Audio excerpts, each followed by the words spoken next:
Matin. L'édito politique sur Europe 1 avec Le Figaro. Bonjour Alexis Brézet. Bonjour Dimitri, bonjour à tous.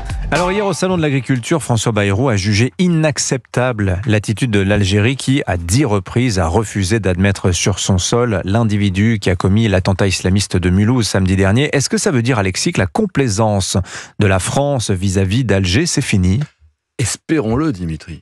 Après tous ces drames et ces humiliations pour notre pays, il serait temps. Alors nous verrons bien demain, puisque c'est demain que doit se réunir à Matignon le fameux comité interministériel sur l'immigration.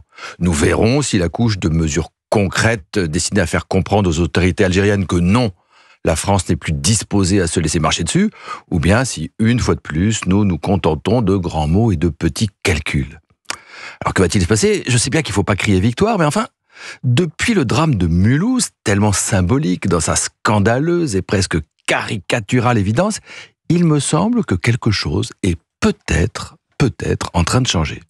Jusqu'ici, reconnaissons-le, Bruno Retailleau était bien seul lorsqu'il disait qu'on a assez tendu la main à l'Algérie et que maintenant il faut assumer le rapport de force. Il n'y avait pas foule au gouvernement pour le soutenir. Le dernier exemple en date, c'est dimanche, le grand rendez-vous de Jean-Noël Barrot, le ministre des Affaires étrangères sur Europe 1. Sur le fond, c'était accablant. Vos intervieweurs, excellents, ont dû le torturer pour lui faire prononcer le mot Algérie. Et quand il a fini par le faire, ça a été pour nous expliquer qu'il ne fallait surtout pas brusquer le régime Tebboune par des mesures unilatérales, que le remède serait pire que le mal, et qu'il n'y avait pas d'alternative, sinon la guerre, à la diplomatie. Pas de vague, de la discrétion. On nous explique cela depuis que Boualem Sansal a été jeté en prison, et on voit le résultat. Eh bien, c'est avec cette ligne-là, disons celle du Quai d'Orsay, que François Bayrou a rompu hier. Il l'a fait en parole.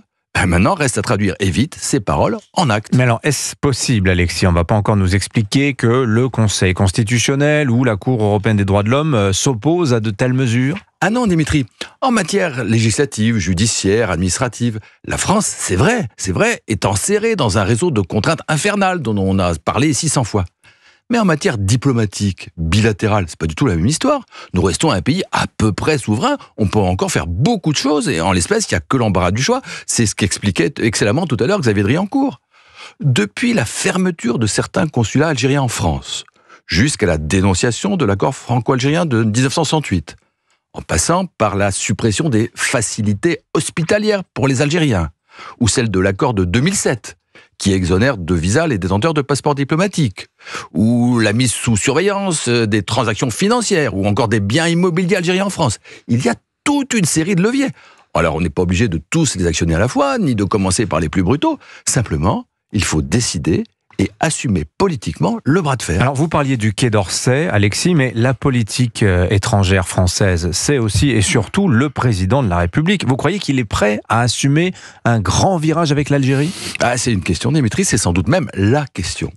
Depuis la colonisation, crime contre l'humanité, on a beaucoup glosé sur les illusions dont s'est nourrie la politique algérienne d'Emmanuel Macron et sur les déceptions qu'elle a suscitées. Est-ce que le président en a enfin tiré les leçons ? Est-ce qu'à défaut de prendre l'initiative, il va laisser François Bayrou et Bruno Retailleau faire le boulot ? Je n'en sais rien. Mais ce que je sais, c'est que le rôle qu'il prétend jouer sur la scène internationale s'accommoderait mal d'une nouvelle dérobade. Debout devant Trump, dressé face à Poutine, mais couché devant Tebboune, ça ne marche pas. L'édito politique sur Europe 1. Merci beaucoup Alexis Brézet.